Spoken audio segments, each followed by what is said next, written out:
नमस्कार दोस्तों, कैसे हैं आप लोग? अच्छे होंगे, शानदार होंगे आप लोग। आज हम लोग सेट नंबर 254 सफलता वाला सेट है। सब का सब सफलता वाली सेट है। आप लोग मेहनत कीजिए, पढ़िए, सफलता जरूर आपकी कदमों को चूमेगी, ठीक ना।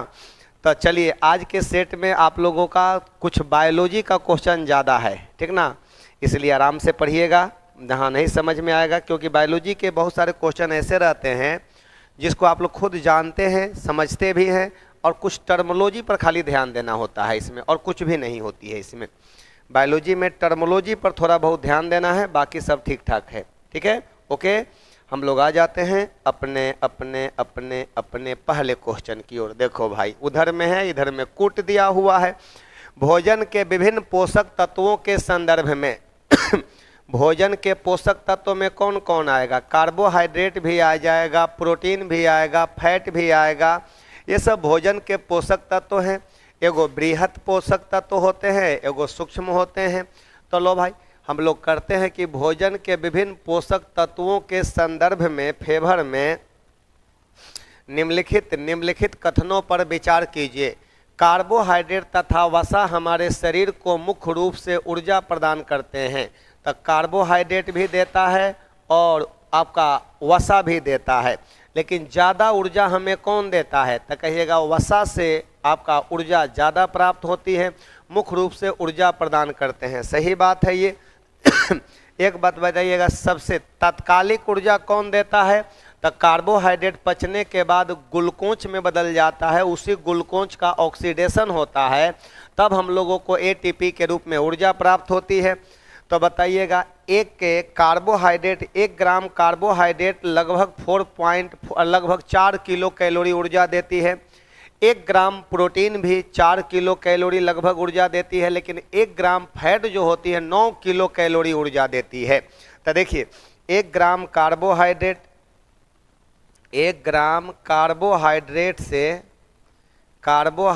से कितना बोलिएगा? 4 किलो कैलोरी ऊर्जा मिलती है। 1 ग्राम प्रोटीन से भी लगभग इतना ही मिलती है, प्रोटीन से भी लगभग 4 किलो कैलोरी ही ऊर्जा मिलती है, लेकिन हमारे शरीर को निर्माण करता है ये। और 1 ग्राम वसा से हमारा कितना? तो कहिएगा 9 किलो कैलोरी ऊर्जा मिलती है। तात्कालिक ऊर्जा कौन देता है? बताइएगा, तात्कालिक ऊर्जा जो देता है कार्बोहाइड्रेट पचने के बाद देता है। तो ये तो बात सही है। फिर कहा कि प्रोटीन तथा खनिज लवण हमारे शरीर की वृद्धि, सही बात है, हमारे शरीर की वृद्धि और अनुरक्षण के लिए आवश्यक होती है, मेंटेनेंस के लिए आवश्यक होती है। सही बात है। अगर कहीं से कट फट गया, कोई सेल का अगर किसी तरह का कोई डैमेज हो गया, उसको मेंटेनेंस करने का काम कौन करती है? प्रोटीन। और खनिज लवण भी इसके साथ में मिलकर करता है।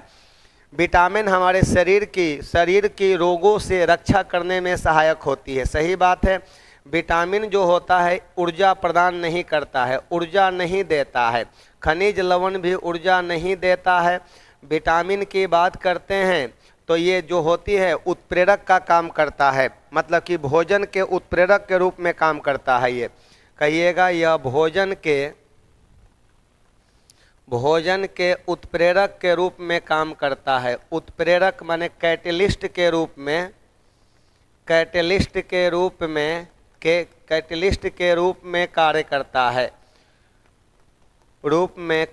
करता है, कैटलिस्ट के रूप में कार्य करता है। कौन? जिसका नाम है हमारा क्या चीज़? जिसका नाम है हमारा यानी कि विटामिन। जिसका नाम क्या है? विटामिन है। तब भोजन के उत्प्रेरक के रूप में कार्य करता है। जटिल कार्बनिक यौगिक में आता है, ये हमारा जटिल कार्बनिक यौगिक है। इसके बारे में हम डिटेल्स लिखवा दिए। जटिल कार्बनिक यौगिक के अंतर्गत आती है। विटामिन में भी 2 तरह का देखिएगा, एगो फैट सोलुबल विटामिन और एगो होती है वाटर सोलुबल विटामिन होती है। ठीक ना। तो देखिए, ये सब का सब सही है हमारा, एको गलत नहीं है। ये सब का सब क्या है हमारा? तो कहिएगा कि सब का सब हमारा सही है, इसलिए हमारे प्रश्न का ऑप्शन आएगा 1 से अधिक। ठीक ना। सही कथन की पहचान करने के लिए कह रहा है। निम्नलिखित में कौन सा एक जड़ नहीं है? तो भाई वो जड़ नहीं होगा तो क्या होगा? तो कहिएगा गाजर हमारा जड़ नहीं है, आपका गाजर हमारा जड़ है, ये क्या है? हमारा जड़ है। मूली भी हमारा क्या है? तो कहिएगा जड़ है। लेकिन आलू हमारा क्या है? तना है। आलू क्या है? तना है, ये हमारा जड़ नहीं है। तो बताइएगा जड़ में कौन कौन है? गाजर है, मूली है, जड़ है। तना में कौन आ जाएगा? आलू आ जाएगा, अदरक आ जाएगा, ये हमारा ये सब आ जाएगा। क्या हमारा? तना में आ जाएगा। ये सब का सब हमारा तना के अंतर्गत आएगा। लीजिए आगे बढ़ जाते हैं हम लोग। ये लीजिए अगले सवाल की ओर आ जाइए। अगला सवाल आपका क्या कह रहा है, जरा एक बार समझ लीजिए, बूझ लीजिए और बनाइएगा। उस वाहिनी का नाम क्या है जो अमाशय तथा, अमाशय का मतलब क्या हो गया? एस्टोमक, STOMACH, एस्टोमक तथा क्षुद्रांत का मतलब होती है small intestine. Small intestine, intestine की बात किया जाए जहां भोजन का अंतिम पाचन की क्रिया होती है, और सबसे ज़्यादा पाचन की क्रिया स्मॉल इंटेस्टाइन में ही होती है ना। स्मॉल इंटेस्टाइन के 3 गो भाग होते हैं। कौन कौन होता है? डिओडिनम, डिओडिनम होती है, जेजुनम होती है और इलियम होती है। ये 3 गो भाग होता है इसका, ठीक ना। डिओडिनम, जेजुनम और इलियम। तो कह रहा है कि आमाशय और क्षुद्रांत से यकृत में पोषक युक्त रक्त देते हैं। सही बात है। यकृत में पोषक युक्त रक्त प्रदान करने का काम कौन करता है? कहिएगा बाई वृक्क धमनी, लेफ्ट हेपेटिक आर्टरी, ये नहीं करता है, ये नहीं करती है। यकृति शिरा, यकृति नहीं होगा, यकृत शिरा कह दीजिएगा। शिरा का मतलब क्या होता है? भेन होती है। यकृत भेन नहीं, ये भी नहीं करती है। यकृत प्रवेश शिरा, हेपेटिक पोर्टल भेन करती है। ये कौन करेगी? हेपेटिक पोर्टल भेन करती है, हेपेटिक पोर्टल भेन करती है। यकृति प्रवेश शिरा, यकृत प्रवेश शिरा कहते हैं इसको। एक बात बताइएगा, यकृत का नाम तो सुने हैं ना आप लोग? लीवर होती है ना यकृत। देखिए यकृत का मतलब होती है लीवर होती है, लीवर यकृत होती है, सबसे बड़ा ग्रंथि में आती है, बाह्यस्रावी ग्रंथि में आती है, सबसे बड़ी ग्रंथि। कहिएगा सबसे बड़ी ग्रंथि के अंतर्गत आती है, सबसे बड़ी ग्रंथि होती है जिसका नाम क्या है? लीवर कहते हैं। सबसे बड़ी ग्रंथि में आती है, लीवर होती है। एक्सोक्राइन ग्लैंड होती है, एक्सोक्राइन ग्लैंड के अंतर्गत आती है। एक बात बताइएगा, ये लीवर कोशिका जो होती है, लीवर सेल जो होती है, लीवर सेल जो होती है पित्त का स्राव करती है, पित्त का स्राव करती है, स्राव करती है, जो पित्ताशय में जमा होता है। कहाँ पर? जो पित्ताशय में जमा होता है, पित्ताशय में। कहाँ पर? पित्ताशय में, पित्ताशय में, पित्ताशय में जमा होता है। बताइए भाई मेरा, पित्ताशय में जमा होता है। पित्ताशय का मतलब होती है गॉल ब्लाडर, गॉल ब्लाडर में जमा होता है। एक बात बताइएगा, अगर पित्त की बात करते हैं, ये तो हो गया आंसर आपका यहाँ पर। अगर पित्त की बात करेंगे तो पित्त में कोई एंजाइम नहीं होती है। पित्त में पूछा जाए कौन सा एंजाइम होती है, पित्त में कोई एंजाइम नहीं होती है। लेकिन पित्त में देखिएगा तो बाइल साल्ट पल मिलती है और बाइल पिगमेंट मिलती है। बाइल साल्ट जो होती है, पित्त लवण जो होती है, वो वसा का पायसीकरण करता है, फैट का पायसीकरण करता है, बड़े बड़े फैट को छोटे छोटे में तोड़ता है, ताकि इसी क्रिया को कहते हैं पायसीकरण कहते हैं, ताकि फैट पचाने वाला जो एंजाइम है लाइपेज उसको पचा सके। बात समझ रहे हैं ना? बहुत अच्छा सवाल है ये। तो ये बताइएगा, ये हमारे प्रश्न का जवाब ये मिल जाएगा। और पित्त की बात करते हैं, बाइल की बात करते हैं, तो इस बाइल में कोई एंजाइम नहीं होती है। कहिएगा नो एंजाइम। पूछता है कभी कभी किसमें कोई एंजाइम नहीं होता है लेकिन भोजन को पचाने में मदद करता है, तो कह दीजिएगा पित्त उसका नाम है। क्या नाम है उसका? पित्त उसको कहते हैं। चलिए आपके प्रश्न का सही जवाब बन गया यहाँ पर। लीजिए, कौन से प्रोटीन दालों में अच्छी मात्रा में पाई जाती है? तो लो भाई, दाल में पूछ रहा है, याद कीजिएगा इसको याद रखिएगा, इसमें कुछ लॉजिक नहीं दे सकते हैं, ठीक ना। करे कि कौन से प्रोटीन दालों में अच्छी मात्रा में पाई जाती है, तो लाइसिन और आपका आपका थ्रियोनिन, लाइसिन और थ्रियोनिन जो होती है ना दाल में, ये सबसे ज़्यादा मात्रा में होती है, सबसे अच्छी मात्रा में दाल में होती है। और प्रोटीन का काम है हमारे शरीर का निर्माण करना। तो बताइए प्रोटीन हमारे शरीर का निर्माण करता है, प्रोटीन को ही कहा जाता है बिल्डिंग ब्लॉक। हमारे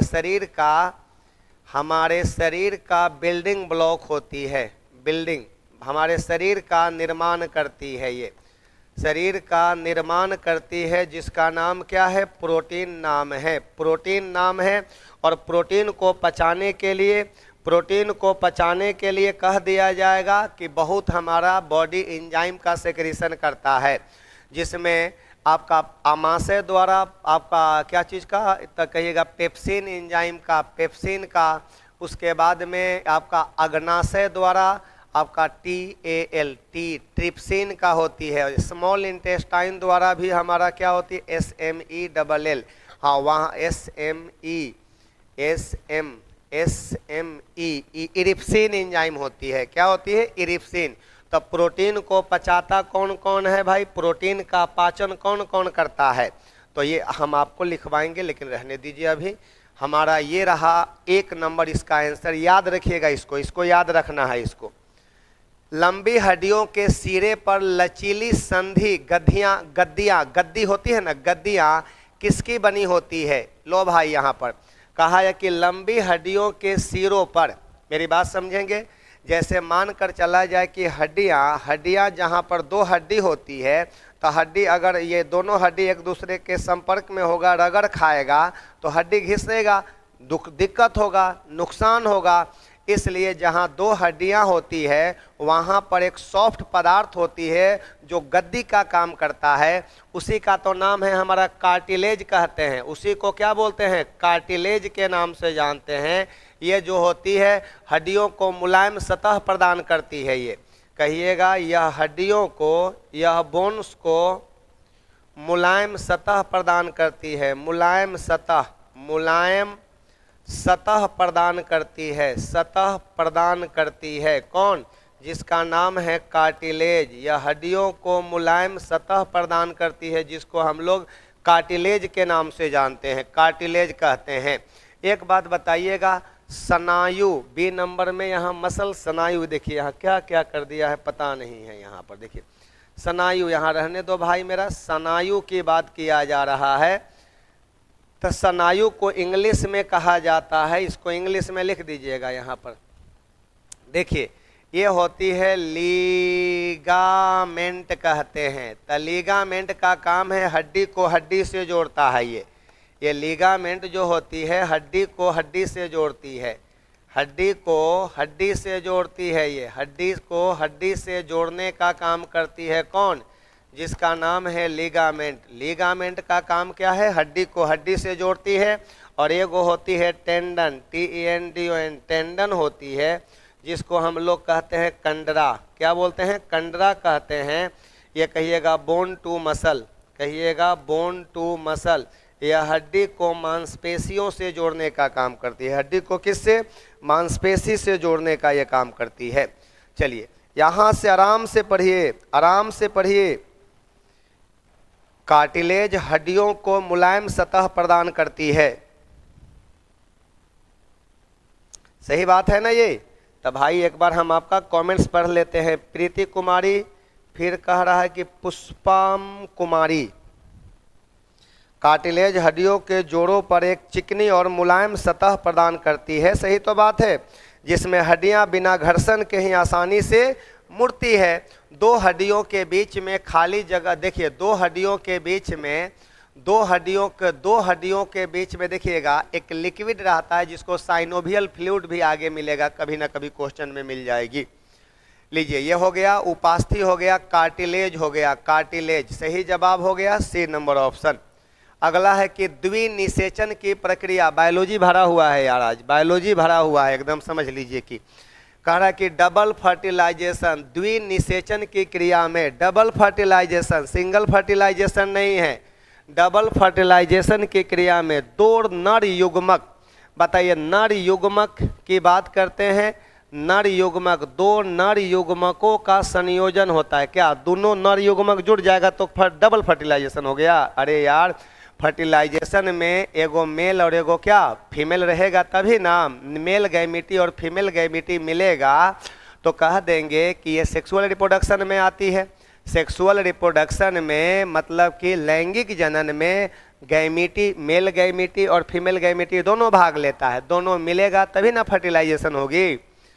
कर कि ये तो होगा नहीं, एकदम कैंसिल हो गया। अंडकोशिक, अंडकोशा, अंडकोशा का मतलब कि एग सेल, एग सेल जो होती है एवं दो नर युग्मकों का, अंडकोशा एवं दो नर युग्मकों का संयोजन, यहाँ मेंशन नहीं किया है कौगो अंडकोशा, ये भी गलत हो गया।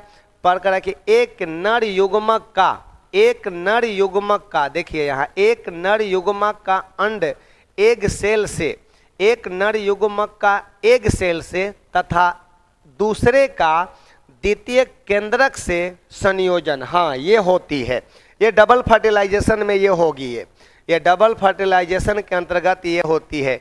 एक नर युग्मक का आपका अंडकोशा से माने एग सेल से और दूसरे का, दूसरा जो हमारा नर युग्मक है उसका द्वितीय केंद्रक से होती है, ये डबल फर्टिलाइजेशन में ये होगी हमारा। ये निम्नलिखित में कौन सी संरचना पादप कोशा में, पादप सेल में विभिन्न पदार्थों के परिवेश को कंट्रोल करती है? कल भी बताए थे आप लोगों को, कल भी ये बतलाए थे। निम्नलिखित में कौन सी संरचना, एक बार देखते हैं आपका कमेंट्स में क्या है आप लोगों का, क्या है कमेंट्स में आप लोगों का, एक बार हम चेक करते हैं भाई मेरे, क्या कह रहा है कि ये कौन कौन है हमारे। चलिए, मोरिया ऑप्टिकल गुड इवनिंग, सभी को गुड इवनिंग। अंजलि कुमारी, सभी को good evening, good evening, good evening. चलिए भाई, यहाँ पर आपका कौन क्वेश्चन हो गया, निम्न में कौन सी संरचना पादप कोशों में विभिन्न पदार्थों के परिवेश को नियंत्रित करती है? चलिए, सेल वाल, तो कहिएगा सेल वाल कोशिका भित्ति, प्लांट्स का बाहरी आवरण, प्लांट्स का बाहरी करा आवरण होती है, बाहरी करा आवरण होती है, करा आवरण होती है। ये बताइएगा आवरण, ये कह दीजिएगा ये बना होता है क्या चीज़ का? सेलुलोज का बना होता है, सेलुलोज का बना होता है, ये सेलुलोज का बना होता है। और ये बताइएगा प्रोटोप्लाज्म और एगो है केंद्रक कला, सेंटर केंद्रक कला है, केंद्रक कला भी दिया हुआ है। तो एक बात बताइए, इसका प्रश्न का सही जवाब कौन सा होने वाली है, इसका जवाब दे दीजिएगा। विभिन्न पदार्थों के परिवेशों को कंट्रोल करने का काम करती है, तो ये बताइएगा नियंत्रित करने का काम करती है, आपका जीव द्रव्य कला हो जाएगी। जीव द्रव्य कला का मतलब प्रोटोप्लाज्म हो जाएगी, ये नहीं होगा। कहिएगा कंट्रोल करती है, परिवेश को नियंत्रित करने का काम करती है, जीव द्रव्य कला करती है, प्रोटोप्लाज्म करती है। कौन? प्रोटोप्लाज्म ये करेगी आपका। तो ये बायोलॉजी है, आज बायोलॉजी पूरा भरा हुआ है यार, थोड़ा मिला कर आता है तो लगता है कि हाँ यार बढ़िया है, कोई दिक्कत नहीं है, थोड़ा मिला कर रहना चाहिए। आज बायोलॉजी भर दिया गया है आज। चलिए कोई बात नहीं है, कभी बायोलॉजी भर दिया जाता है, बाकी में मिला कर दिया जाता है, लेकिन किसी किसी में बायोलॉजी को इतना ना भर दिया गया है। चलिए आगे बढ़ जाते हैं हम लोग। न्यूरॉन के कोशा कार्यों की संख्या, न्यूरॉन के कोशा कार्यों की संख्या सबसे अधिक किसमें होती है?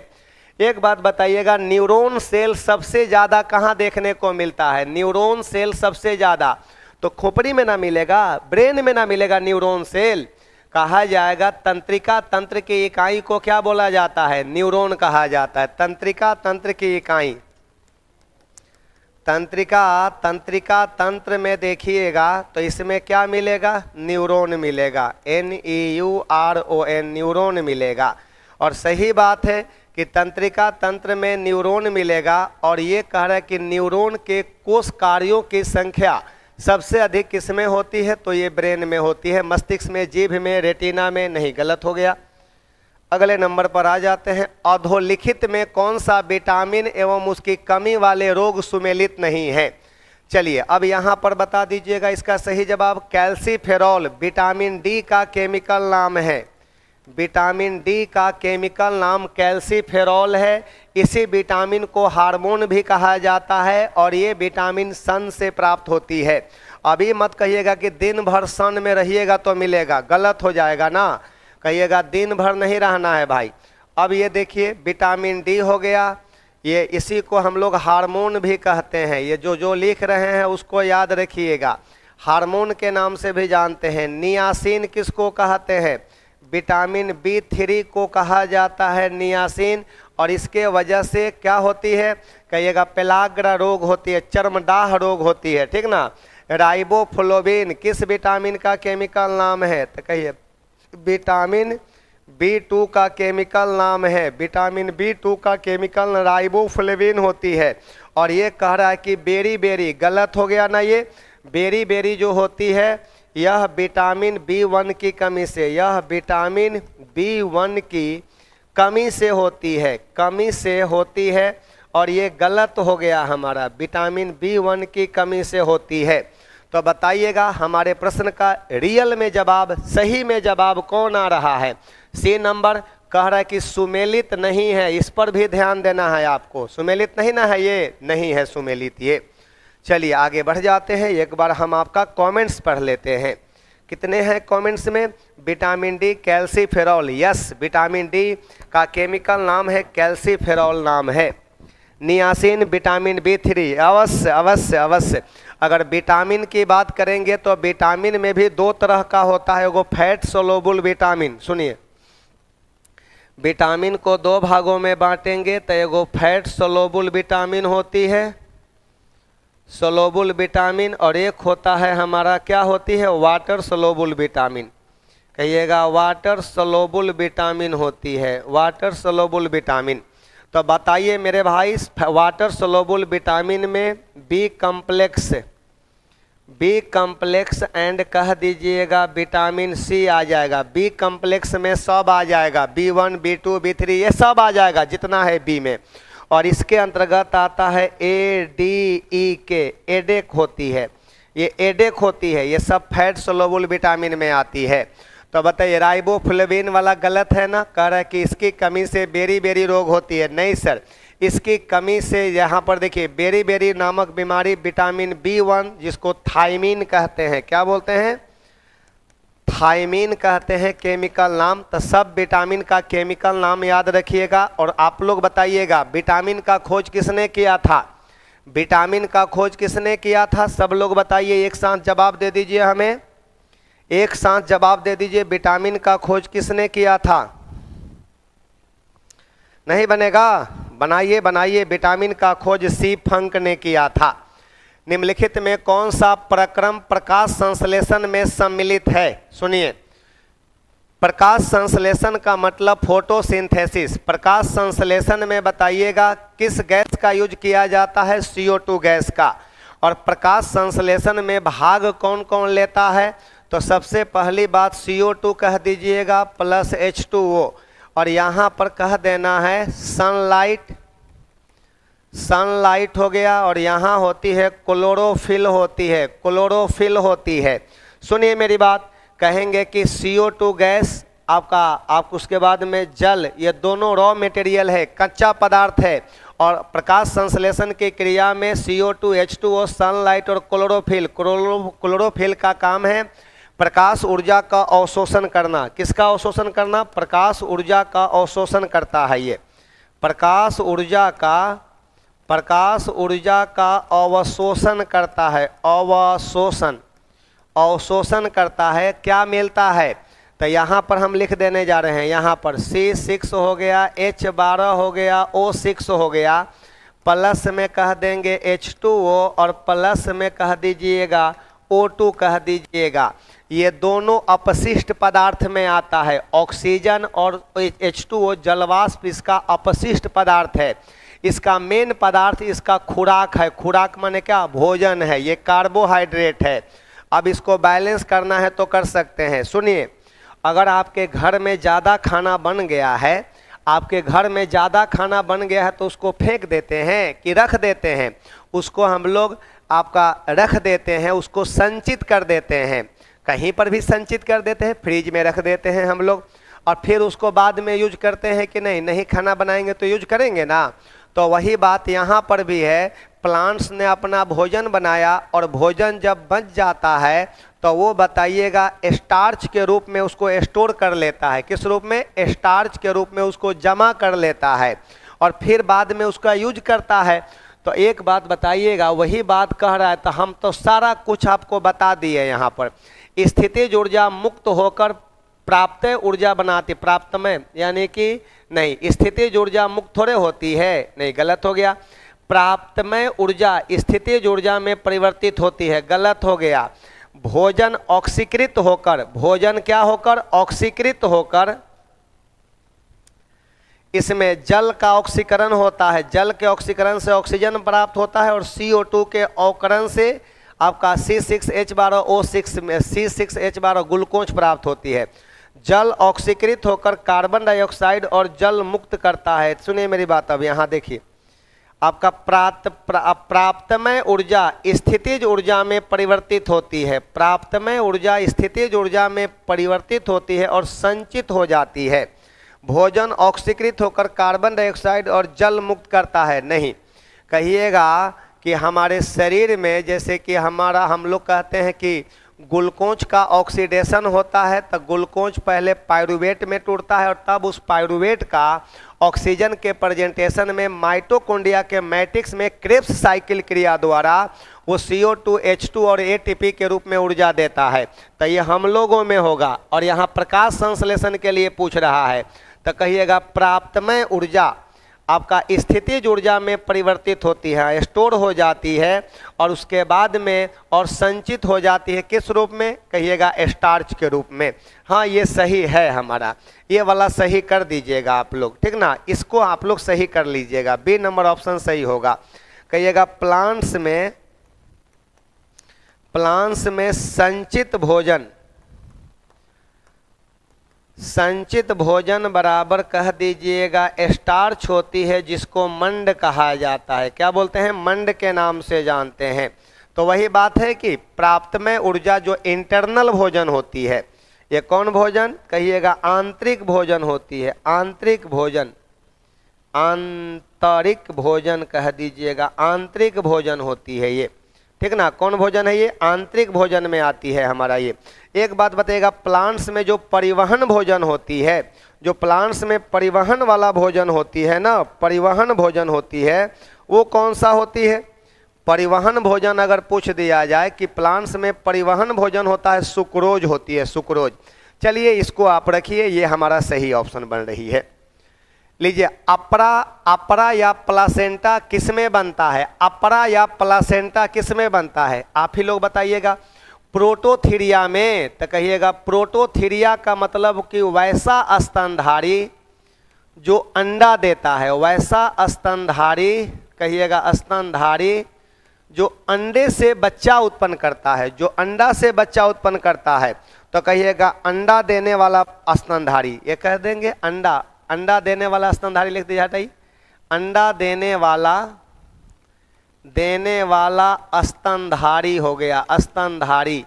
तो बताइए अंडा देने वाला स्तनधारी में आएगा हमारा इकिडना, आपका आ जाएगा प्लेटिपस, आधा प्लेटिपस, इकिडना, ECHIDNA, इकिडना आता है। ये सब का सब अंडा देने वाला स्तनधारी में आता है।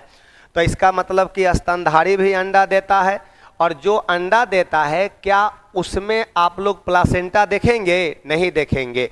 ये देखिए प्लासेंटा क्या है, हम बता रहे हैं, उस चीज़ को समझिएगा। जैसे मेल के ही बात कीजिए और फीमेल की बात कीजिएगा, तो मेल गैमीटी को स्पर्म कहते हैं, फीमेल गैमीटी को ओवा कहते हैं। और जब दोनों मिलता है तो फर्टिलाइजेशन होता है, निषेचन होता है।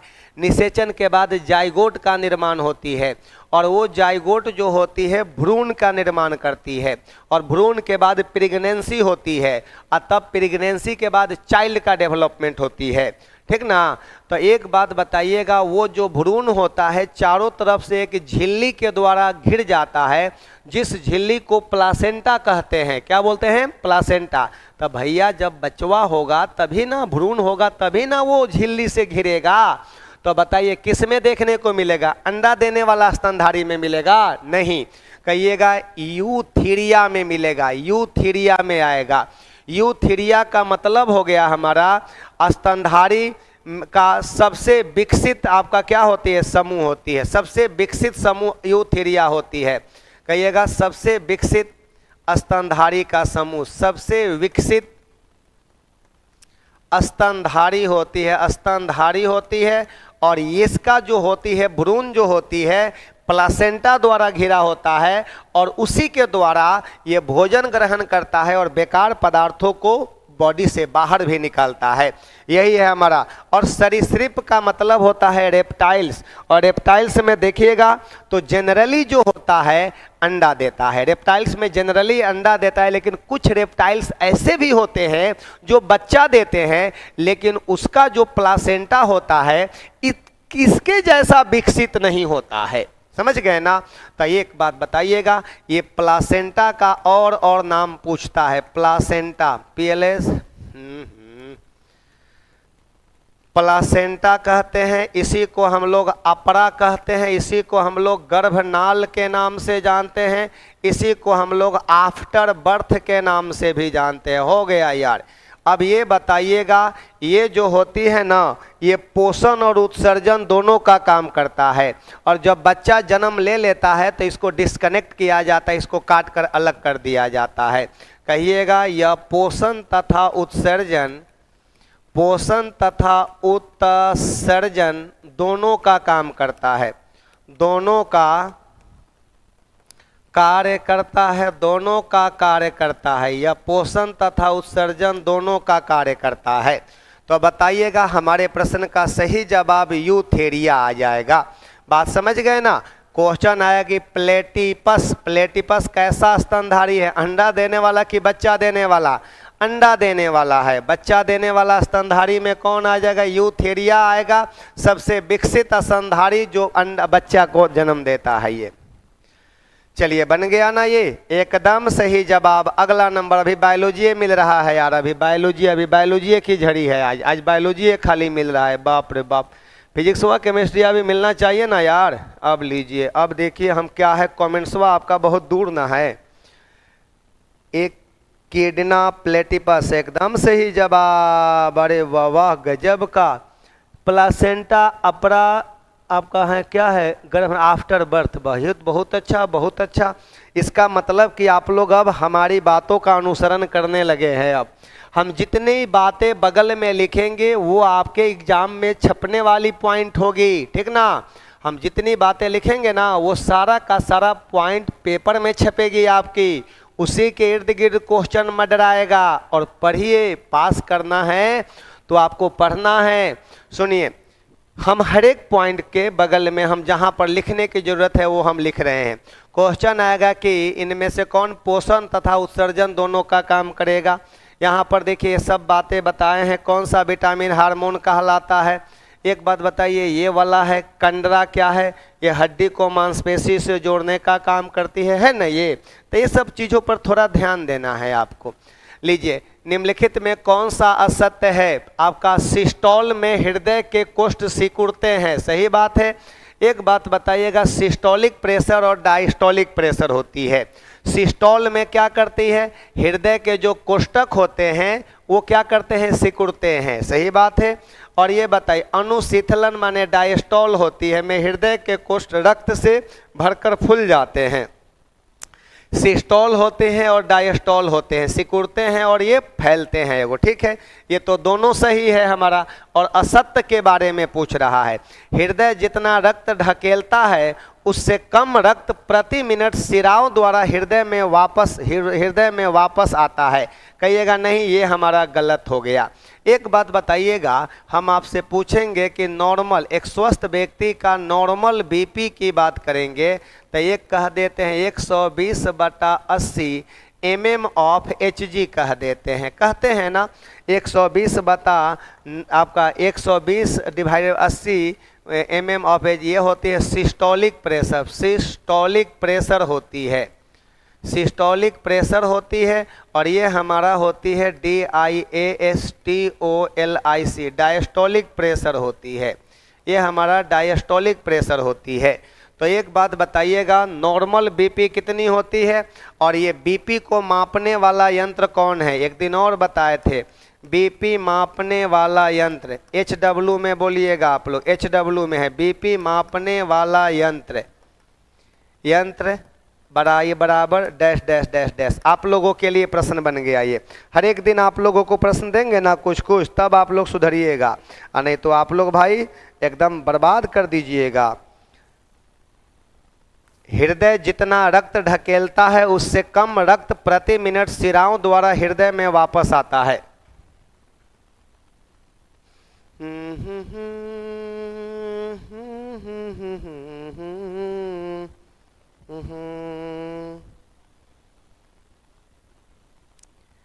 हृदय जितना रक्त ढकेलता है उससे कम रक्त प्रति मिनट शिराओं द्वारा हृदय में वापस आता है।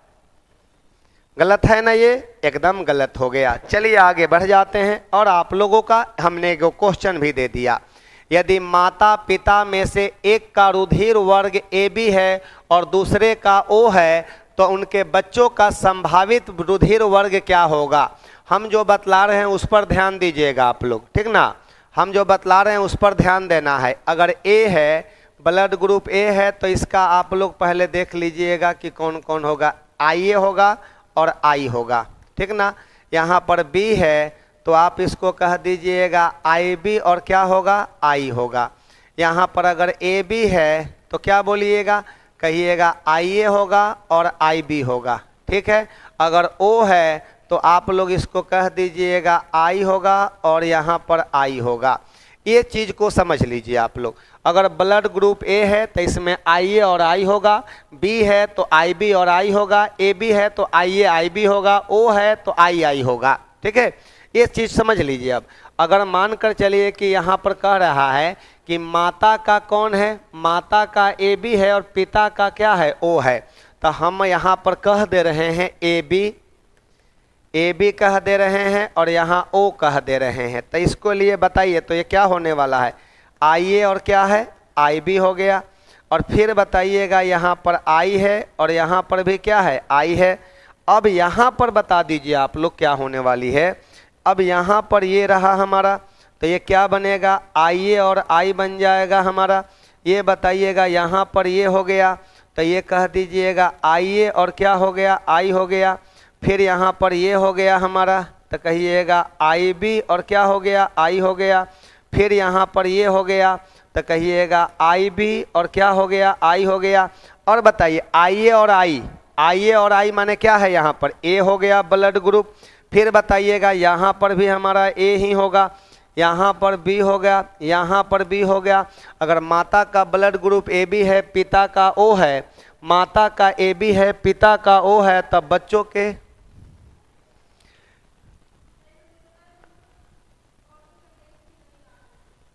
कैसे?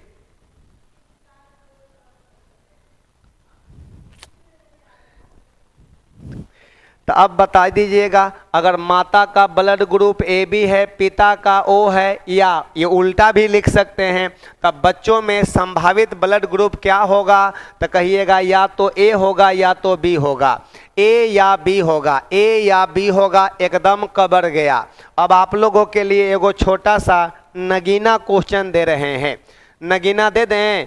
कहिएगा माता का ब्लड ग्रुप, यहाँ हम लिख दे रहे हैं, यदि माता का रक्त समूह A तथा पिता का B है, तो बच्चों में संभावित ब्लड ग्रुप क्या होगा? बच्चों में संभावित ब्लड ग्रुप क्या होगा? आप लोगों को ये बनाना है, बनाकर दिखाइएगा हमको, ठीक ना? हमें आप लोग बनाकर जरूर दिखाइएगा इस चीज़ को। समझ गए बात ना? हाँ, आप लोगों के लिए आंसर तो हम बता ही दिए ना, अब आप लोगों को इसका आंसर देना है। हेमेटाइट से लोहे के निर्माण में, किसके? हेमेटाइट से लोहे के निर्माण में चूना पत्थर का प्रयोग किस हेतु किया जाता है? तो लो भाई, चूना पत्थर का सूत्र होता है CaCO3 का निर्माण किस लिए किया जाता है? हेमेटाइट के निर्माण में चूना पत्थर का प्रयोग किस हेतु किया जाता है? तो कहिएगा कि ये चूना पत्थर का प्रयोग जो किया जाता है, कहिएगा गालक के रूप में, फ्लक्स के रूप में किया जाता है। किस रूप में? फ्लक्स के रूप में किया जाता है। और ये फ्लक्स क्या है? तो कहिएगा अयस्क में मिली अशुद्धियों को गैंग कहते हैं। सुनिए मेरी बात, अयस्क में उपस्थित अशुद्धियाँ जो होती है, समझ लीजिए क्या है ये अशुद्धियाँ, बराबर होती है आधात्री कहते हैं, जिसको गैंग कहते हैं, GNGUE गैंग कहते हैं। और इस गैंग को हटाने के लिए, कहिएगा कि गैंग को हटाने के लिए बाहर से मिलाए जाने वाले पदार्थ को फ्लक्स कहते हैं, सुद्रावक कहते हैं, फ्लक्स का नाम दिया गया है। कहिएगा गैंग को हटाने के लिए, हम यहाँ लिख दे रहे हैं, गैंग को हटाने के लिए, अब बताइएगा, गैंग को हटाने के लिए बाहर से मिलाए जाने वाला पदार्थ, बाहर से मिलाए जाने वाला पदार्थ जो कहलाता है, पदार्थ को कहते हैं आपका फ्लक्स कहते हैं, फ्लक्स कहते हैं। और एक बात बता दीजिएगा, फ्लक्स, गैंग और फ्लक्स मिलकर ये क्या बनाता है? गैंग प्लस फ्लक्स मिलकर ये स्लैज का निर्माण करता है। स्लैज को हम लोग कहते हैं धातु मल के नाम से जानते हैं। क्या चीज़? धातु मल कहते हैं। तो चलिए भाई, मेरा क्लियर हो गया, धातु मल के नाम से जानते हैं। यही बात तो है हमारा। तो ये बातें आप लोग याद रखिएगा। ये बताइए, चूना पत्थर का प्रयोग किस हेतु किया जाता है? तो कहिएगा फ्लक्स की भांति किया जाता है। किसकी भांति? फ्लक्स की भांति किया जाता है यहाँ पर। चलिए, ब्लड ग्रुप निकालना सीखे थे गुरुजी, लेकिन भूल गए। भूले क्यों आप बताइए हमें।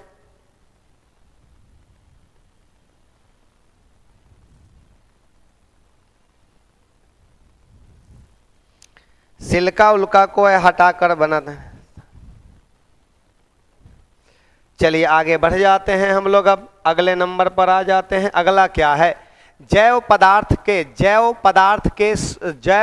के सौ लेपन में किस रसायन का प्रयोग किया जाता है? जैव पदार्थ के सौ लेपन में किस रसायन का यूज किया जाता है? सुनिए, किसी पदार्थ को सड़ने गलने से बचाने के लिए, सुनिए मेरी बात, किसी पदार्थ को सड़ने, बहुत अच्छा क्वेश्चन है, किसी पदार्थ को सड़ने गलने से बचाने के लिए, या आपसे कहा जाएगा कि मछली को तो देखते होंगे आप लोग, हर एक जगह मछलियां हैं। और मछलियां जो है एक ही डब्बा में मछलियों को बहुत दिन तक वो स्टोर कर रखता है, मरा हुआ मछली को। उस पर देखिएगा एक लिक्विड छिड़कता है, उसका नाम है फॉर्मेलिन। क्या नाम है? फॉर्मेलिन कहते हैं। जो फॉर्मल्डिहाइड का लगभग 40% तक का तनु विलयन होती है, तनु घोल होती है फॉर्मेलिन। जैसे किसी आदमी का ऑपरेशन होता है और उसमें जो आपका मांस का जो छोटा टुकड़ा निकलता है, सिस्ट जो निकलती है, वो बताइएगा एक लिक्विड में लेकर और उसको बायोप्सी के लिए भेजा जाता है मुंबई। तो ये बताइए, क्या वो लिक्विड हमारा पानी है? वो साधारण लिक्विड नहीं है। वो लिक्विड उस पदार्थ को सड़ने गलने से बचाने का काम करता है। वही लिक्विड फॉर्मेलिन कहलाता है। अगर कहीं से डेड बॉडी आता है, बहुत दूर से डेड बॉडी आता है, तो डेड बॉडी पर भी फॉर्मेलिन का छिड़काव किया जाता है। फॉर्मेलिन के कपड़ों में उसको क्या किया जाता है, माने कि उस तरह से उसका लेयरिंग बना, माने कि फॉर्मेलिन का छिड़काव किया जाता है ताकि वो सड़े गले नहीं। समझ गए बात ना?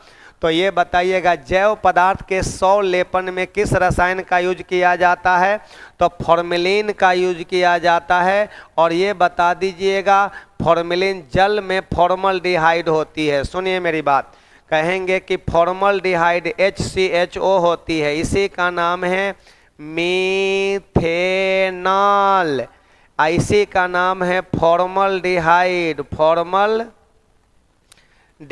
कहा जाता है। और आप लोग ध्यान से यहाँ पर सुनिएगा, इसका हम लिख देंगे कि इसका 40% तक का तनु घोल जो कहलाती है, इसका 40% तक का तनु घोल फॉर्मेलिन कहलाती है।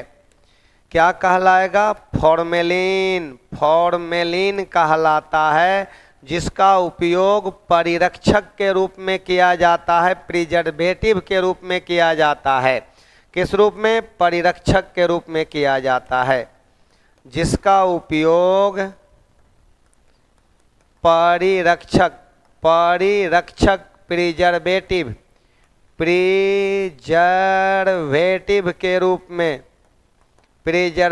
के रूप में किया जाता है। चलिए यहाँ पर तो एकदम क्लियर हो गया, 100% क्लियर। हमने आप लोगों को यहाँ पर तरक्की दिया है। बातें समझ रहे हैं ना? हाँ, मिथेनॉल में क्या नहीं गलत है, ये सब गलत है, ये एकदम सब। एथिलीन ग्लाइकॉल जो होती है एंटी फ्रीजर होती है, एंटी फ्रीज के रूप में, एंटी फ्रीजर FREEZER। कारों में, कार के पानियों में देखिएगा तो रेडिएटर में किया जाता है, कारों के रेडिएटर में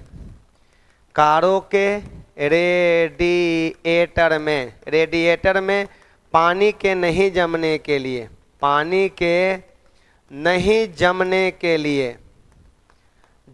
के लिए इथाइलिन ग्लाइकॉल का यूज किया जाता है। पानी के नहीं जमने के लिए इथाइलिन ग्लाइकॉल का यूज किया जाता है। चलिए आगे बढ़ जाते हैं। निम्नलिखित अधातुओं में कौन सा एक विद्युत का मंद चालक नहीं है? विद्युत का एक मंद चालक नहीं है, तब मंद चालक नहीं है, एक दिन और बताए थे, ये सेलेनियम। एक दिन और बताए थे, रिपीटेड क्वेश्चन है ये क्वेश्चन रिपीटेड है, एक दिन और बताए थे आप लोगों को, ठीक है। हाँ, कॉपर के बर्तनों को लंबे समय तक नम वायु में खुला रखने पर उन पर एक हल्का हरा पदार्थ जम जाता है, जो उसका संक्षारण होता है। यह हरा पदार्थ निम्न में से कौन सा होती है? तो सुनिए मेरी बात, कॉपर को जब खुली वातावरण में रख दिया जाता है तो H2O होती है, प्लस CO2 होती है, प्लस ऑक्सीजन होती है। ये सब से क्रिया कर ये बनाता है CuOH का होल ट्वाइस प्लस CuCO3 का निर्माण करता है, कॉपर कार्बोनेट का निर्माण करता है। यही ना हरा परत का कारण यही होती है। इसको पहले देख लीजिए, बैलेंस है कि नहीं बैलेंस है। कॉपर एगो, हाइड्रोजन दो गो हो गया, ऑक्सीजन को गो हो गया भाई? तो देख लीजिएगा, ऑक्सीजन 2 गो, यहाँ 3 गो, यहाँ 5 गो, 2 2 4 1 5 गो हो गया। और यहाँ पर हो गया हमारा, ये बैलेंस है ना, तो हरा रंग के परत का कारण हमारा ये कॉपर की वस्तु है। सुनिए, कॉपर की वस्तु को खुली वातावरण में छोड़ दीजिएगा तो देखिएगा उस पर हरा रंग का परत आ जाता है, जो उसका संक्षारण होता है, उसको नष्ट करता है, उसको खराब करने का काम करता है। तो ये किसके कारण? कॉपर कार्बोनेट और कॉपर हाइड्रोक्साइड के कारण। कॉपर हाइड्रोक्साइड हो गया CuOH का होल ट्वाइस और साथ साथ CuCO3 के कारण होती है। एकदम दोनों होगा। Right option is C number, option सही हो जाएगी। ये हो गया ना सी नंबर? हाँ, अगले नंबर पर आते हैं। फिनॉल क्या है? सुनिए ना, फिनॉल की बात करते हैं। सुनिए, यहीं पर हमारा हो गया, ये रहा हमारा बेंजीन रहा, बेंजीन, और इसी के ऊपर OH लगा देंगे तो नाम हो जाएगा C6H5OH हो जाएगा। इसी को ना हम लोग फिनॉल के नाम से जानते हैं।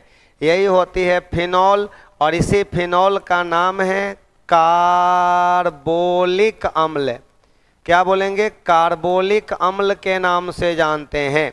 और ये देखिएगा H2CO3 को कहते हैं कार्बोनिक अम्ल कहते हैं। ये हमारा कार्बोनिक अम्ल हो गया, ये वो कार्बोलिक अम्ल होती है। तब फिनॉल को क्या बोलते हैं हम लोग? तब बताइएगा इसमें कौन सा हमारा ऑप्शन सही आने वाली है, इसका जवाब दे दीजिएगा। कार्बोनिक अम्ल ज़्यादा अम्लीय है कि कार्बोलिक अम्ल?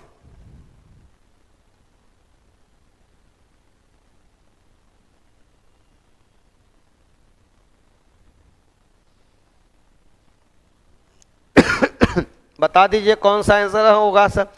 एन स्ट्रॉन्ग एसिड एंड कहाँ, an acid strongest than carbolic acid, क्या है लिखा है? सुनिए, सबसे पहली बातें तो आप लोगों को पता होना चाहिए कि खनिज अम्ल ज़्यादा मजबूत होता है कार्बनिक अम्ल से।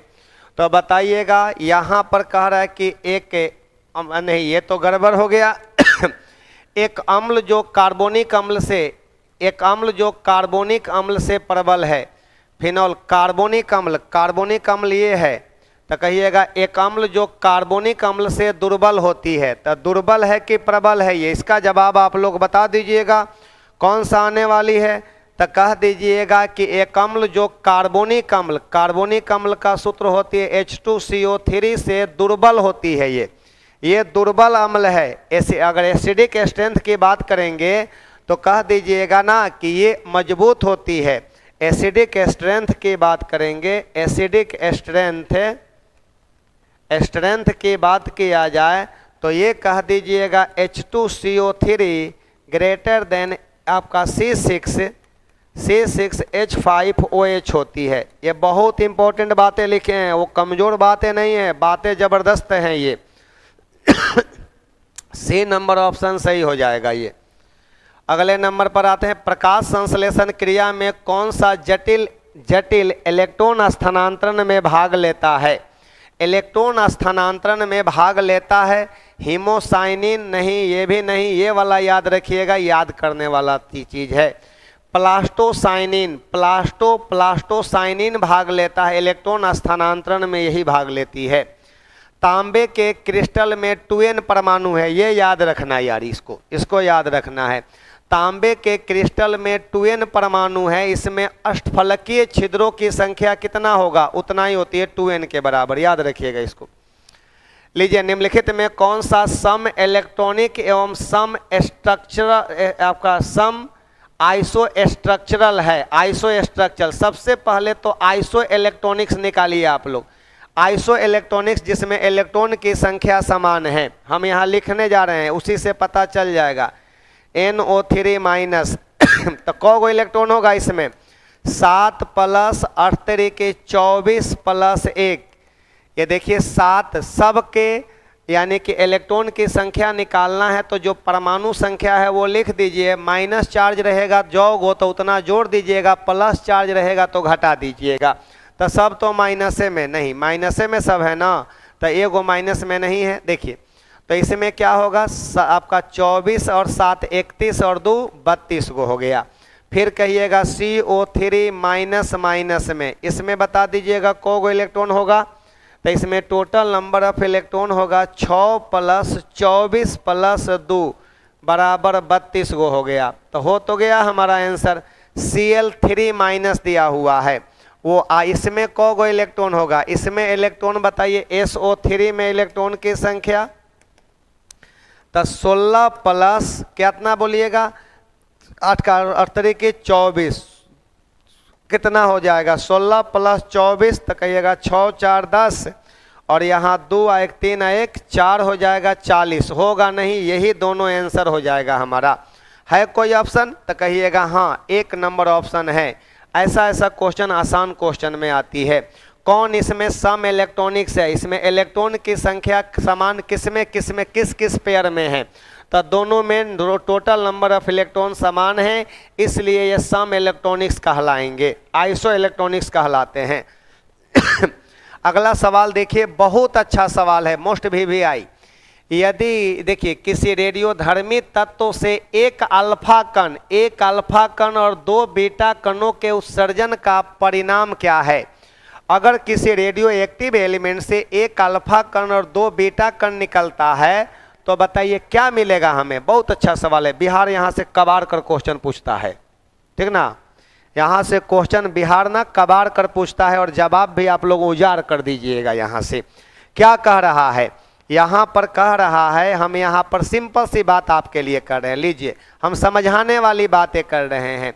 ये बताइएगा, अगर मान कर चला जाए कि कोई हमारा X है, यहाँ पर 92 है और यहाँ 235 है, इसमें से एक अल्फा निकल गया, तो आपको पता है ना कि एक अल्फा कण के निकलने से परमाणु संख्या में 2 की कमी, द्रव्यमान संख्या में 4 की कमी होती है।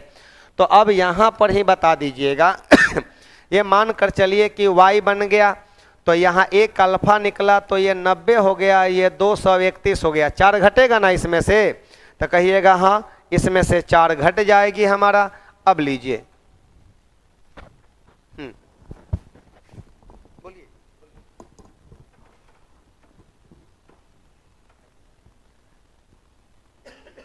तो बताइए इसका सही जवाब क्या होने वाली है।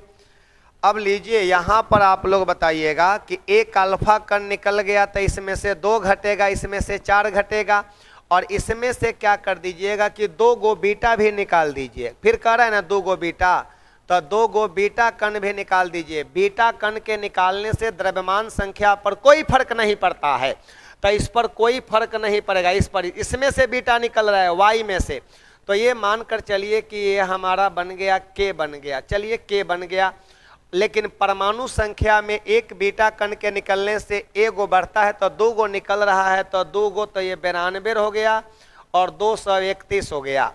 तो अब एक बात बता दीजिएगा, यहाँ पर आप कह दीजिएगा एक्स और के एक दूसरे के क्या है, तो कहिएगा ये दोनों हमारा क्या है, समस्थानिक है।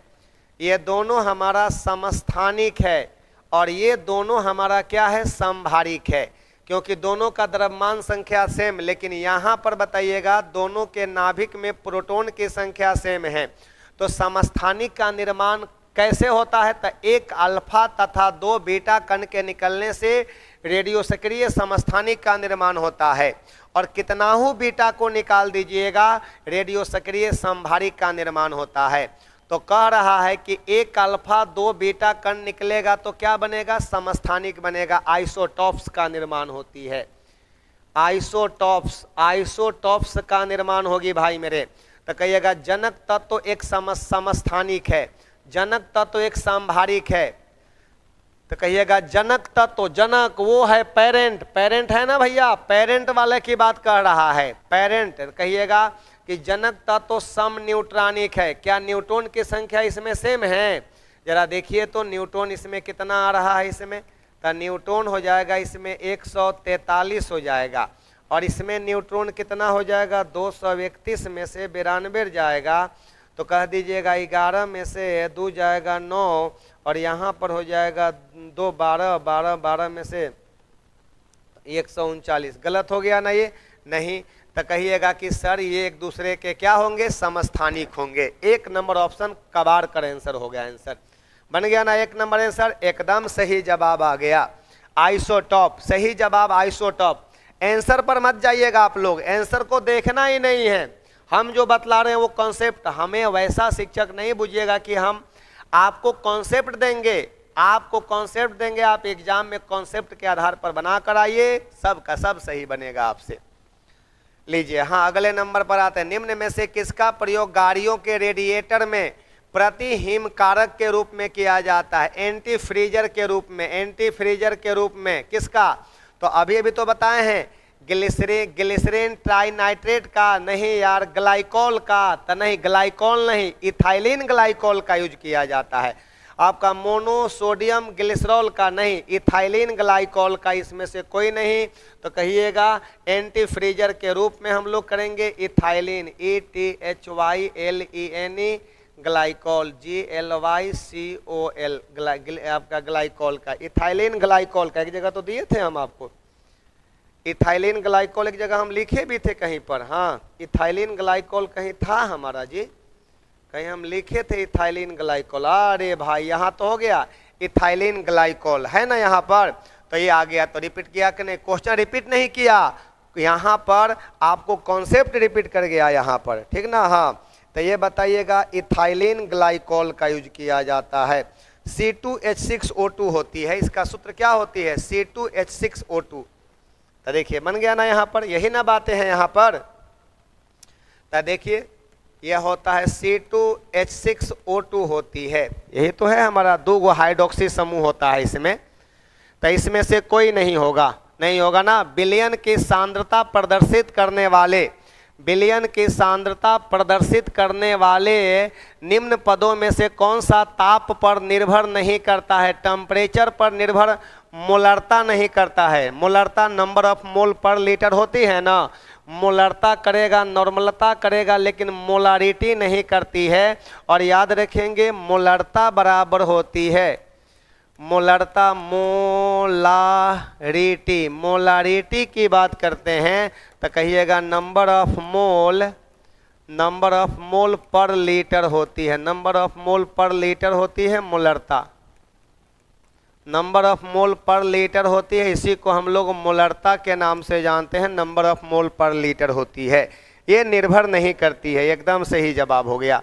किसी द्रव का वाष्प दाब, सुनिए मेरी बात, कहेंगे कि यदि किसी द्रव का वाष्प दाब उसके वायुमंडलीय दाब के बराबर हो जाती है तो वह उसका बीपी होती है। और एक बात और समझिएगा, द्रव का जो बीपी होती है, बॉइलिंग पॉइंट जो होती है, डायरेक्टली प्रोपोर्शनल होता है वायुमंडलीय दाब का।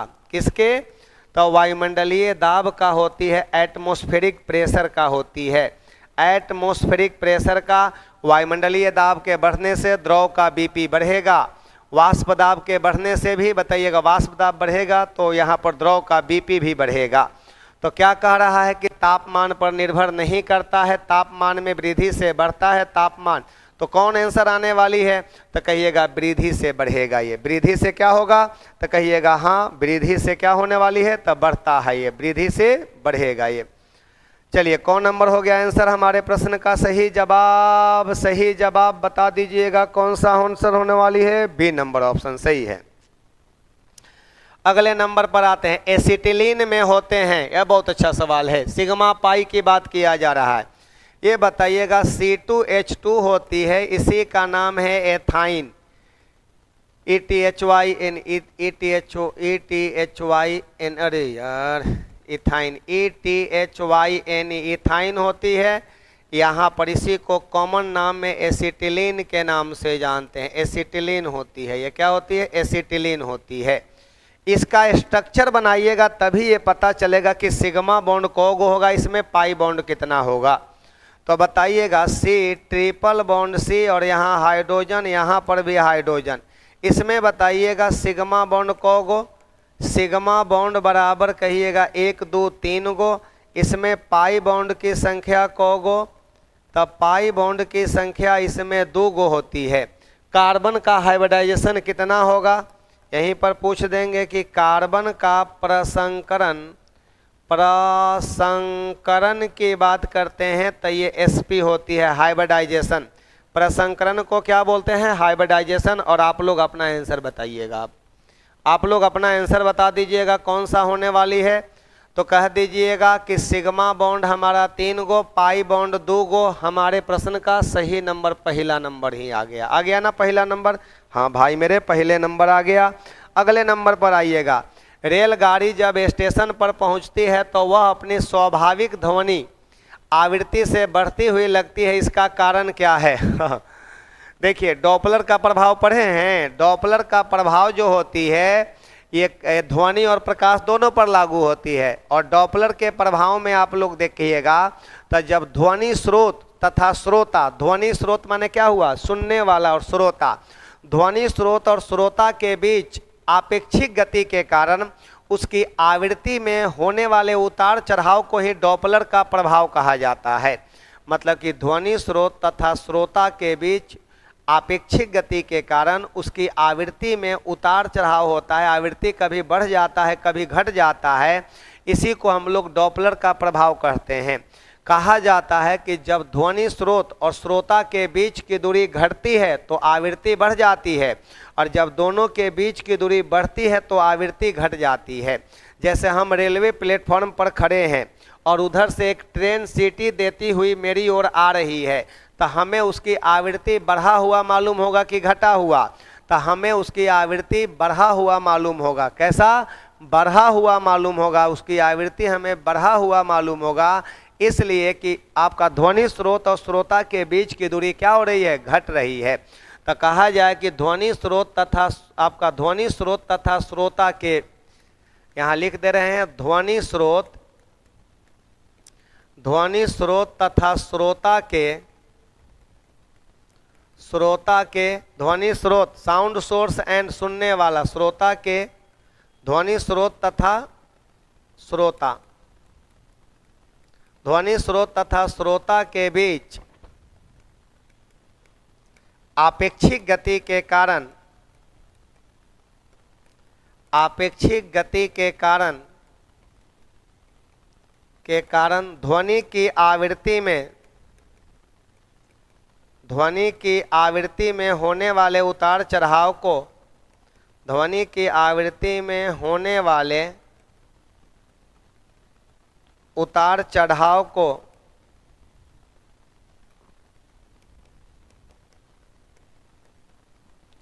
ध्वनि की आवृत्ति में होने वाले उतार चढ़ाव को डॉपलर का प्रभाव कहा जाता है, डॉपलर का प्रभाव कहा जाता है, डॉपलर का प्रभाव कहा जाता है। यह ध्वनि और प्रकाश दोनों पर लागू होती है। लिख दे रहे हैं, डॉपलर का प्रभाव ध्वनि तथा प्रकाश दोनों पर लागू होती है, दोनों पर लागू होती है, दोनों पर लागू होती है, दोनों पर लागू होती है। चलिए आप बता दीजिएगा, हो गया? तो एक बात बताइएगा, कौन हो जाएगा? डॉपलर इफेक्ट हो जाएगी। कौन प्रभाव? डॉपलर का प्रभाव हो जाएगा, डॉपलर का इफेक्ट हो जाएगी ये। चलिए आगे बढ़ जाते हैं हम लोग, अब नेक्स्ट क्वेश्चन की ओर आ जाते हैं। अगला सवाल क्या है? यही है कि इस क्लास 9th और 10th का, क्लास 9 10th आपका 6 to 8 के लिए साइंस का पेपर चल रही है। जिनको पढ़ना है आराम से आइए और एकदम पढ़िए, रेगुलरिटीज मेंटेन कीजिए, घरे नहीं पढ़ना है, क्लास में आप रेगुलर रहिए। आपको हम सिखा देंगे कि साइंस कैसे सीखना है, साइंस का क्वेश्चन कैसे एग्जाम में बनती है, हम आपको सिखाएंगे, वादा है मेरा, ये वादा है, वादा, समझे? हाँ। क्षैतिज वृत्त में नियत चाल से गतिशील वस्तु के लिए नियत क्या है? लो भाई, क्षैतिज वृत्त में, कौन वृत्त में? क्षैतिज वृत्त में, ऊर्ध्वाधर वृत्त नहीं, ऐसा नहीं है, ये क्षैतिज वृत्त है, ऐसा है। तो ये बताइएगा, ये हो गया ऊर्ध्वाधर वृत्त ये हो गया ऊर्ध्वाधर वृत्त हो गया, ये कौन वृत्त हो गया? ये क्षैतिज वृत्त की बात किया जा रहा है। क्षैतिज वृत्त में कह रहा है कि क्षैतिज वृत्त में नियत चाल से गतिशील वस्तु के लिए नियत क्या रहती है? तो कहिएगा कि क्षैतिज वृत्त में नियत चाल से गतिशील वस्तु के लिए, नियत चाल से गतिशील वस्तु के लिए, तो कहिएगा कि चाल और गतिज ऊर्जा नियत होती है। चाल और गतिज ऊर्जा, चाल एंड क्षैतिज वृत्त में नियत चाल से, जब चाल नियत है तो गतिज ऊर्जा भी क्या होगा? कांस्टेंट होगा। लेकिन वेग की दिशा हर एक बिंदु पर बदलेगा, तो वेग की दिशा बदले, चाहे वेग का मान बदले, चाहे दोनों बदले, तो वस्तु के इस प्रकार की गति को त्वरित गति कहा जाता है। तो कहिएगा ये दोनों बदलेगा, लेकिन गतिज ऊर्जा का मान क्या होगा? नहीं बदलेगा। कहिएगा कि ये कांस्टेंट होती है, ये बताइएगा, ये गतिज ऊर्जा और चाल क्या होती है? चाल और गतिज ऊर्जा कांस्टेंट होती है क्षैतिज वृत्त में।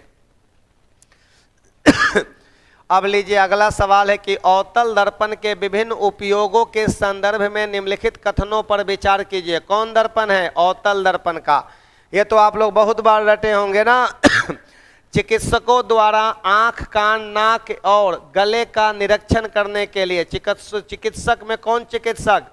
ENT डॉक्टर होता है, उसका नाम है ENT डॉक्टर। ENT डॉक्टरों द्वारा रोगियों के आंख, कान, नाक, गले का निरीक्षण करने के लिए छोटे आकार को बड़े आकार में, छोटे अंगों को बड़े आकार में कर देखने के लिए, क्योंकि जब ये हमारे वस्तु को, हमारे अंगों को, ये दर्पण हो गया हमारा, कौन सा दर्पण हो गया?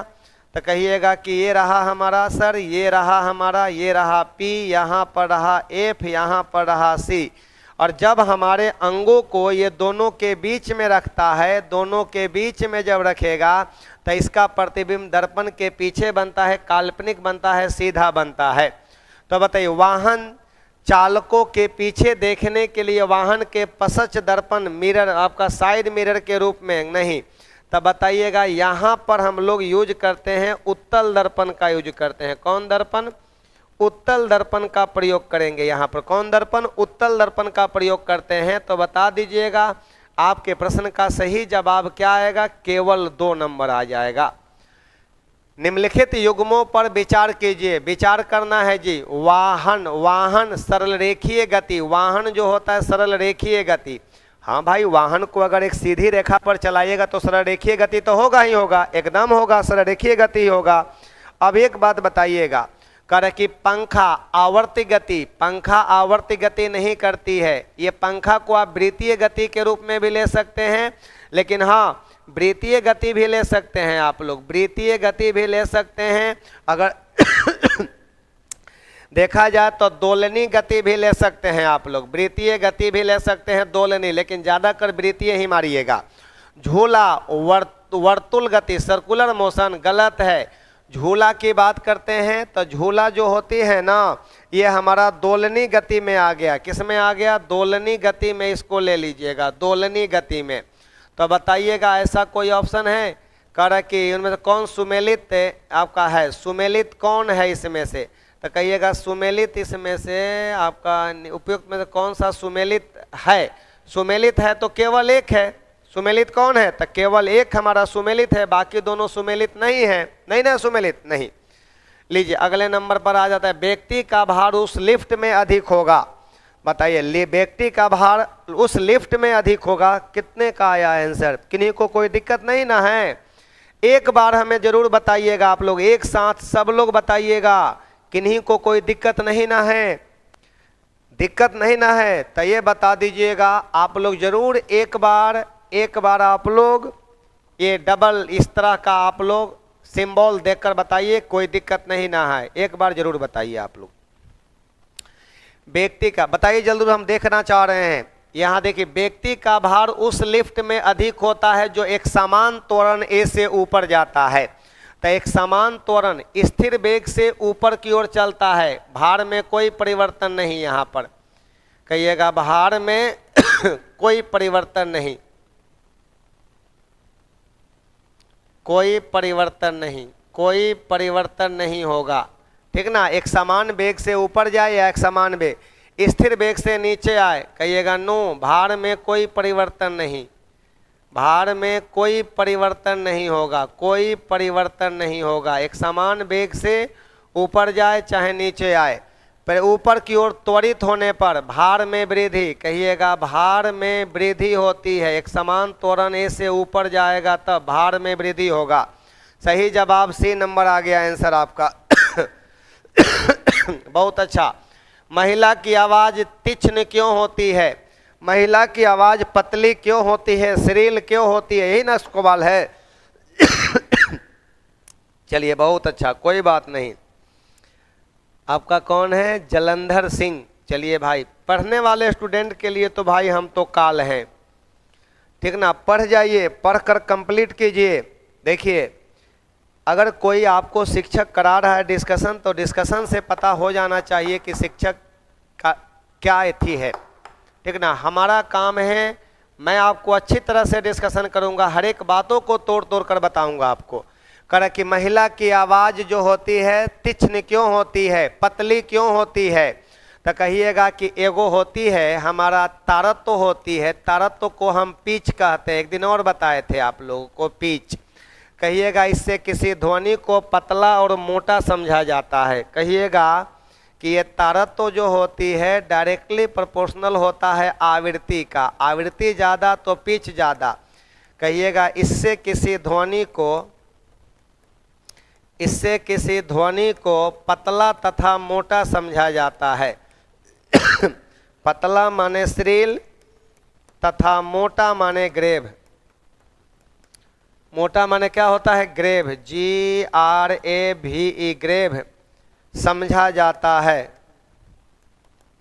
पतली ध्वनि का तारत्व अधिक होता है, यहाँ लिख दे रहे हैं,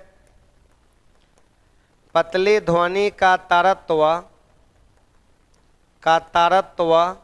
तारत्व अधिक तथा मोटी ध्वनि का तथा मोटी ध्वनि का कम होता है। मोटी ध्वनि का तरत्व कम होता है। तरत्व कम होता है। हो तो गया।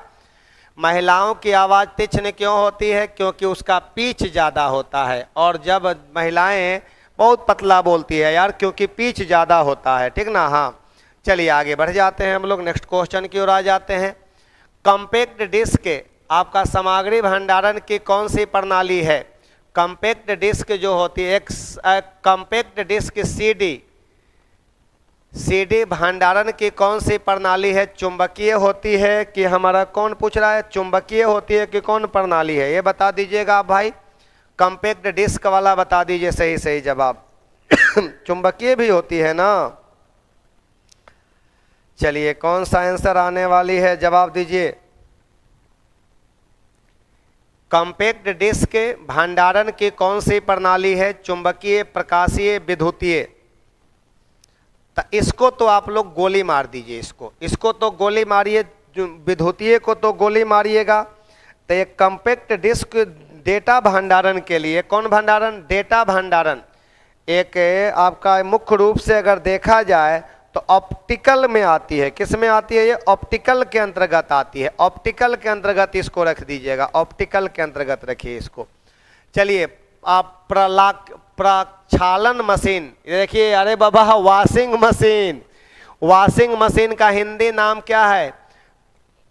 प्रक्षालन मशीन कह रहा है, वॉशिंग मशीन कहिएगा। वॉशिंग मशीन की बात किया जाए, वॉशिंग मशीन जो होती है अपकेंद्रीय बल के सिद्धांत पर काम करती है। अपकेंद्रीय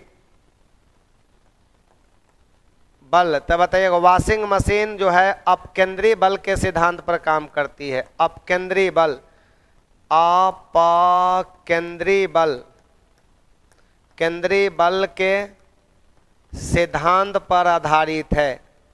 सिद्धांत पर आधारित है, आधारित है। अपकेंद्रीय बल के सिद्धांत पर आधारित है। कौन हमारा? वॉशिंग मशीन कहते हैं प्राक्षलन मशीन, वॉशिंग मशीन। ये हमारा सेंट्रीफ्यूगेशन,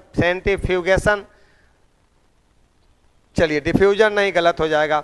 कुलीज नलिका का प्रयोग क्या उत्पन्न करने के लिए किया जाता है? बहुत अच्छा सवाल है। कुलीज नली, तो कहिएगा कुलीज नलिका का प्रयोग एक्स किरणों के उत्पादन में किया जाता है। ये याद रखिएगा, बहुत अच्छा सवाल है ये। कुलीज नलिका का उपयोग एक्स किरणों के उत्पादन में किया जाता है। कौन किरण? एक्स किरणों के उत्पादन में किया जाता है, एक्स रे के उत्पादन में किया जाता है। मानव आंख दृश्य प्रकाश के जिस तरंग दैर्ध्य के लिए सर्वाधिक सुग्राही होती है वो कौन सा होती है? तो बताइएगा, मानव नेत्र किस प्रकाश के लिए सबसे ज्यादा सुग्राही होती है? मानव नेत्र जो होती है किस प्रकाश के रंग के लिए सबसे ज्यादा सुग्राही? मानव नेत्र किस प्रकाश के रंग के लिए सबसे अधिक सुग्राही होती है? बता दीजिए इसका सही जवाब। कहिएगा, मानव नेत्र सबसे ज्यादा जो होती है हरे और पीले प्रकाश के लिए, सबसे अधिक सुग्राही जो होती है हरा तथा पीले, हरा तथा पीले प्रकाश के लिए, पीले प्रकाश के लिए होती है, प्रकाश के लिए होती है। और ये बताइए, हरा और पीले प्रकाश के लिए सबसे अधिक सुग्राही होती है। और आपको पता होना चाहिए VIBGYOR विब्जियोर होती है ना। तो यहाँ पर कहाँ है हरा? ग्रीन हरा है यहाँ पर हमारा, और हमारा येलो यहाँ पर है, येलो यहाँ पर हो गया। इधर से इधर जाएंगे तो तरंग दैर्ध्य बढ़ेगा ना। इसका तरंग दैर्ध्य लगभग होती है 7800 एंगस्ट्रॉम होती है। इसका लगभग होती है आपका 3800 एंगस्ट्रॉम होती है। तो एक बात बताइएगा, 7800 और ये 3800, तो एक बात बताइएगा, ये तो होगा नहीं, ये भी हमारा होगा नहीं, होगा तो हमारा कौन सा? 5500 होगा। देख लीजिए, अनुमानित बातें हैं यहाँ पर, 5500 हो जाएगी। लीजिए, आपका कह रहा है कि उन्नतोत्तर दर्पण, बहुत अच्छा सवाल। उन्नतोत्तर दर्पण, नतोत्तर नहीं, उन्नतोत्तर है, माने कि उन्नतोत्तर का मतलब होती है नतोत्तर, और नतोत्तर माने होता है क्या? अवतल, और उन्नतोदर माने उत्तल दर्पण होती है। ये कन्वेक्स मिरर दिया, बहुत अच्छा। एक उन्नतोदर दर्पण के सामने एक सीधी वस्तु का प्रतिबिंब होगा। सीधा होगा कि बताइएगा, सीधी वस्तु का प्रतिबिंब मतलब कि उल्टा घुमा कर पूछा है। मतलब कि उत्तल दर्पण द्वारा बना प्रतिबिंब हमेशा काल्पनिक, सीधा और वस्तु के आकार से छोटा होता है। हम यहाँ लिख दे रहे हैं कि उत्तल दर्पण द्वारा बना प्रतिबिंब, उत्तल दर्पण द्वारा बना प्रतिबिंब जो होती है, इमेज जो होती है, प्रतिबिंब हमेशा आभासी, सीधा, आभासी प्रतिबिंब सीधा ही होता है, ठीक ना, आभासी, सीधा तथा वस्तु के आकार से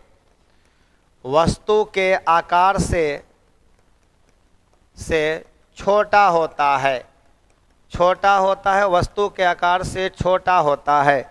और यही ना हमारा है ये दर्पण। वाह, लो भाई, यहाँ पर ये रहा, यहाँ पर ये रहा हमारा P रहा, यहाँ पर हमारा F रहा, यहाँ पर हमारा C रहा।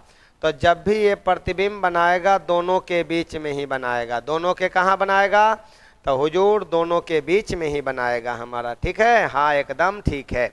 तो कह रहा कि काल्पनिक, सीधा और वस्तु से बड़ा। गलत हो गया ना, ये बड़ा हो गया। काल्पनिक, सीधा, वस्तु से छोटा। जी सर जी, ऑप्शन नंबर बी। अगले नंबर पर आते हैं। अगला नंबर क्या है जरा ये भी देख लीजिएगा, नहीं है यहाँ पर। एक समान शक्ति प्रदान करती एक मशीन द्वारा एक पिंड को एक सरल रेखा में चलाया जाता है। टी समय में पिंड द्वारा चली गई दूरी, सुनिए, अगर शक्ति नियत होती है तो वस्तु का विस्थापन समय के 3/2 पावर का समानुपाती होता है। सुन लीजिए पहले बात, अगर शक्ति नियत होती है तो वस्तु का विस्थापन समय के 3/2 पावर का समानुपाती होती है। अगर शक्ति नियत होती है तो वस्तु का वेग जो होता है समय के वर्गमूल का समानुपाती होता है। समय के वर्गमूल का यहाँ पर लिख दे रहे हैं। यदि शक्ति, लिख दो लो भाई, यदि शक्ति नियत हो तो वस्तु का विस्थापन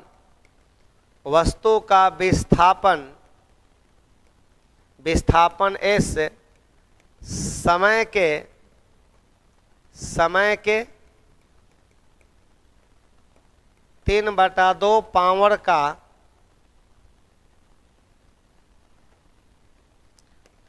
का समानुपाती होता है।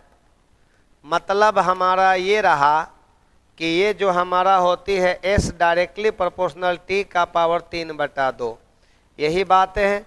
और ये बताइए S डायरेक्टली प्रोपोर्शनल, आपका V डायरेक्टली प्रोपोर्शनल √T शक्ति नियत रहने पर, कहिएगा शक्ति कांस्टेंट रहने पर। दोनों क्वेश्चन बार बार पूछता है, शक्ति नियत रहने पर। ये दोनों क्वेश्चन बार बार रिपीट करता है, जिसमें ये क्वेश्चनवा का आंसर ये आ गया। यही ना आ गया, विस्थापने ना है, दूरिये ना है। हाँ, दूरिये है ये। अब लीजिए ये सवाल कर कि पृथ्वी की परिधि पर परिक्रमा कर रहे एक उपग्रह के अंदर एक सरल लोलक का आवर्तकाल क्या होगा?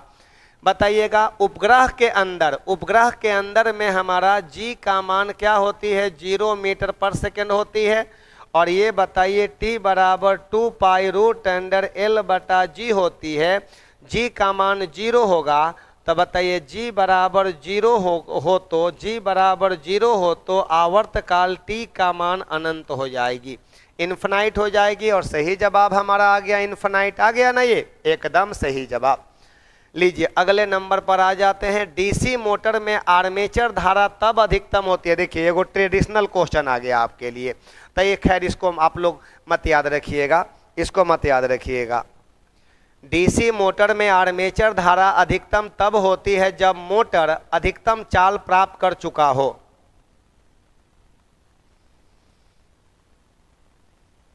तो चलिए भाई मोरा बात बताइएगा।